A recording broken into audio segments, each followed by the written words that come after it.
Hello everyone, welcome back to my channel aspirants UPSC IAS. तो मैं आज आपको 11 मई 2022 के द हिंदू का एनालिसिस देने वाली हूँ। तो चलिए देखते हैं।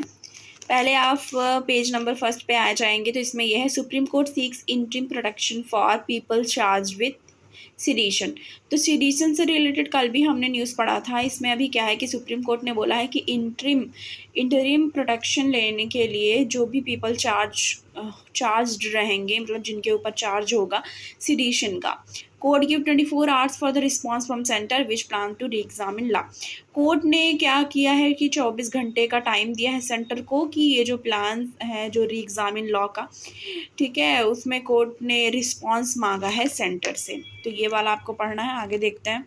एडिटोरियल वाले पेज पे आ जाइए। इस पे आपको ये पढ़ना है, control inflation bye acting on liquidity. तो इन्फ्लेशन कंट्रोल करने की बात की जा रही है लिक्विडिटी के थ्रू, ठीक है। तो ये आपको पढ़ लेना है। इसके बाद आपको ये पढ़ना है, this food regulators need to be set up to the plate. तो फूड रेगुलेटर्स की ज़रूरत है कि उसे सेटअप किया जा सके, ठीक है, सही से। तो इसकी बात की जा रही है, the FSSAI should be impartial and uninfluenced by the same food industry which it has to be controlled and regulated। तो ये बात चल रही है। इसके बाद ये पढ़ना है, सेम तीन है इस पे। एक है measuring the change, India should invest more to enhance the reliability, ठीक है, reliability of the various social economic survey. Socio economic survey की बात की जा रही है यहाँ पे, ठीक है। तो आप देख लीजिए, अभी कल ही था जो हमने बात की थी कि वुमेन से रिलेटेड जो ये नेशनल फैमिली हेल्थ सर्वे ने बताया था। अभी इसमें 5th एडिशन निकाला था। कल ही मैंने आपको बताया था कि जो NFHS का 5th सर्वे रिपोर्ट था उसमें वुमेन्स की क्या चीज़ें हैं उसको लेके डेटा निकाला गया था। इसमें क्या है, फिर आज की इसमें बता रहे हैं कि सोसाइटी से रिलेटेड बता रहे हैं कि उन्होंने थ्रो किया है लाइट ऑन ट्रेडिशनल पैरामीटर, ठीक है, इंस्टेंट इम्यूनाइजेशन, ठीक है, immunisation among children, birth in registered hospital facilities and nutritional level की भी बात की गई है। अभी इसमें क्या है, गेन्स इन चाइल्डहुड न्यूट्रिशन की बात की जा रही है कि were minimal as were improvement in obesity level. तो 15-16 के जब रिपोर्ट आई थी 2015 एंड 16 में, उस समय क्या बोला गया था, इस चीज़ को बताया गया था। आगे देखते हैं।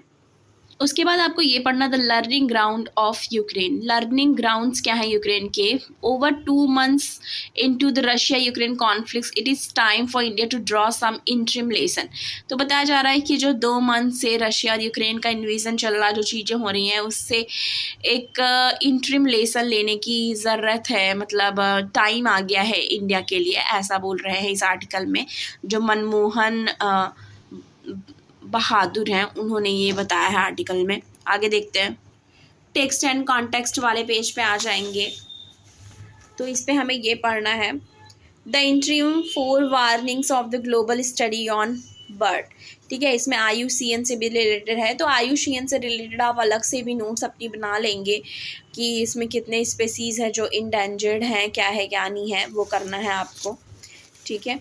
अब इसमें आज वाले में क्या दिया है, state of the world birds on annual review environment resources published on May 5। तो 5 मई को जो इस वर्ड्स बर्ड पे रिपोर्ट आई है, ठीक है, पब्लिश की गई है, उसमें रिवील किया गया कि जो पॉपुलेशन है 48% of 10,994 surviving species of bird is declining. Decline की बात की जा रही है बर्ड स्पीशीज़ के पॉपुलेशन में। अब इसमें देखिए, bird contribute towards many ecosystem services that either directly और इनडायरेक्टली बेनिफिट ह्यूमैनिटी। तो बताया जा रहा है कि जो बर्ड है वो कंट्रीब्यूट करती है मेनी इकोसिस्टम, मतलब बहुत सारे इकोसिस्टम सर्विस से रिलेटेड वो कंट्रीब्यूट करती हैं, चाहे तो डायरेक्टली करें या इनडायरेक्टली, पर वो बेनिफिट करती हैं ह्यूमैनिटी को, ऐसा बताया जा रहा है। These include provisioning, regulating, culture and supporting service, ठीक है। तो इसमें क्या क्या इंक्लूड करती है, प्रोविजनिंग इंक्लूड है, रेगुलेटिंग इंक्लूड है, कल्चरल इंक्लूड है और सपोर्टिव सर्विस भी इंक्लूड है। The continued growth of human population and of the per capita rate of consumptions lead directly to the conversion and degradation of the primary natural habitat and consequent loss of the biodiversity. तो biodiversity और जो consequent loss हो रहा है उससे भी related इसमें बात करी गई है, तो ये आपको पढ़ लेना है। बर्ड्स तरह से रिलेटेड पूछता है कि कौन सा सर्वे आया, तो ये है कि state of the world annual जो रिव्यू आया है इन्वायरमेंट रिसोर्स से, जो पब्लिश्ड हुआ है 5 मई को, तो उसमें रिवील किया गया है कि जो पॉपुलेशन है 48% of 10,994 surviving species of bird की वो डिक्लाइन कर रही है। तो ऐसा इस आर्टिकल में बताया गया है। आगे देखते हैं। उसके बाद ये पढ़ना है plan under way on creation of integrated battle group. तो प्लान है कि क्रिएट किया जाएगा under way integrated battle groups को, ठीक है। Army has identified formation to be converted ठीक है, जनरल पांडे।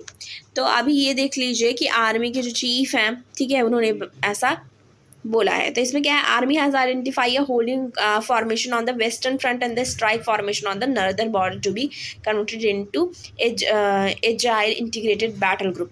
तो ऐसा बोल जा रहा है इंटीग्रेटेड बैटल ग्रुप्स बनाने की बात की जा रही है। ये कहाँ, वेस्टर्न फ्रंट पे, ठीक है, और नॉर्दर्न बॉर्डर पे बनाने की बात की जा रही है। जो जनरल मनोज पांडे हैं, जो कि आर्मी जनरल चीफ है मनोज पांडे, जिनको अभी अवार्ड भी दिया गया है, उसके बारे में भी हम आगे बात करेंगे।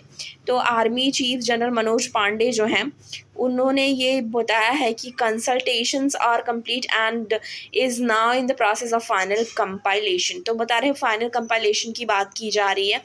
तो ये जो कॉन्सेप्ट ऑफ IBG है, ठीक है, इंटीग्रेटेड बैटल ग्रुप, वो ऑलरेडी टेस्ट बेडेड है by army 9 corps and was later validated by the 17 mountain strike corps in its exercise. तो इस पे ट्रायल किया जा चुका है, ऐसा बता रहे हैं। आगे देखते हैं। इसके पहले मैंने बात की थी ना army chief general Manoj Pande के बारे में, तो उनको ही जो आर्मी चीफ हैं उनको परम विशिष्ट सेवा मेडल अवार्ड से सम्मानित किया गया है, ठीक है। आर्मी के जो चीफ हैं जनरल मनोज पांडे, उनको क्या किया गया है, परम विशिष्ट सेवा मेडल से सम्मानित किया गया। डिफेंस इन्वेस्टिटर सेरेमनी हेल्ड की गई थी, ठीक है।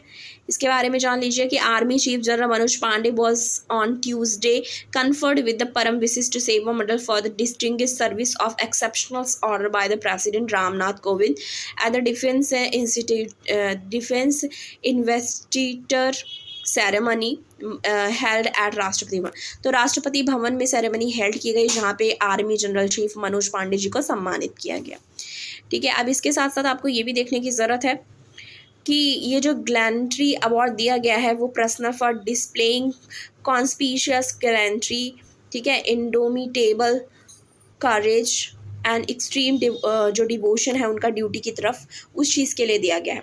अब इसमें एक चीज़ और ध्यान में देना है कि प्रेसिडेंट ने जो ये कन्फर्ड किया है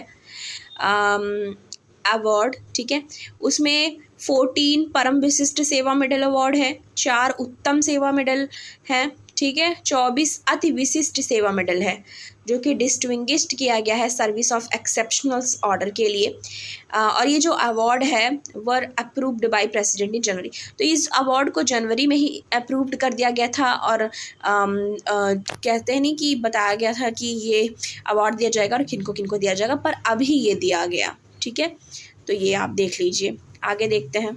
जनवरी वाले पे भी अगर आप देखेंगे न्यूज़पेपर में, जो जिन लोगों ने पढ़ा होगा, तो वहाँ पे भी बताया गया था कि इतने इतने लोगों को मिलेगा। और पहले जब ऐसे पहले बता ही दिया जाता है कि ये बनने वाले हैं जनरल चीफ, और ऐसा ऐसा फिर बाद में वो अपॉइंट होते हैं तो नॉमिनेट किया जाता है, ठीक है। आगे देखते हैं। इसके बाद ये पढ़ना है Marcos junior wins Philippines presidency. तो जो मार्कोस जूनियर है उन्होंने विन किया है, उन्होंने जीता है जो फिलीपींस प्रेसिडेंसी को, ठीक है। 36 years after the fall of dictator Ferdinand Marcos. तो ये कब पॉसिबल हो पाया, 36 ईयर्स के बाद, ठीक है, जबकि किसके बाद, जो डिक्टेटर थे वहाँ पे फर्डिनांड, उनके बाद ऐसा हुआ है।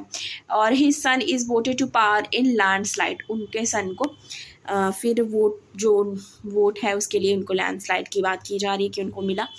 तो ये देख लीजिए, ये पिक्चर में भी दिखाया जा रहा है कि Ferdinand Marcos junior left with running mate Sara Duterte at their last campaign rally on May 7। Pronunciation अगर गलत हुआ होगा तो आप प्लीज़ करेक्ट कर लीजिएगा। आगे देखते हैं। इसके बाद ये पढ़ना है debt norm could cloud state borrowing. ठीक है, तो debt norm cloud states borrowing की बात यहाँ की जा रही है। इसमें क्या है कि detecting of budget borrowing will leave transparency but end of cramping state fiscal room. किसके द्वारा कहा जा रहा है? ये ICRA के द्वारा ऐसा बोला जा रहा है। इसमें देखिए क्या बताया जा रहा है, with state borrowing limit for this year said to be cut in tune with their off budget borrowing since 2020-21. Some states that had borrowed more in pandemic years could face challenges in rising resources, ICRA said on Tuesday। तो बस ये तो आज के the Hindu के analysis में इतना ही। अगर आपको द हिंदू का एनालिसिस अच्छा लगता हो तो प्लीज़ मेरे वीडियो को लाइक करिएगा, ज़्यादा से ज़्यादा शेयर करिएगा और चैनल को सब्सक्राइब करना मत भूलिएगा। मिलती हूँ आपको नेक्स्ट वीडियो के साथ।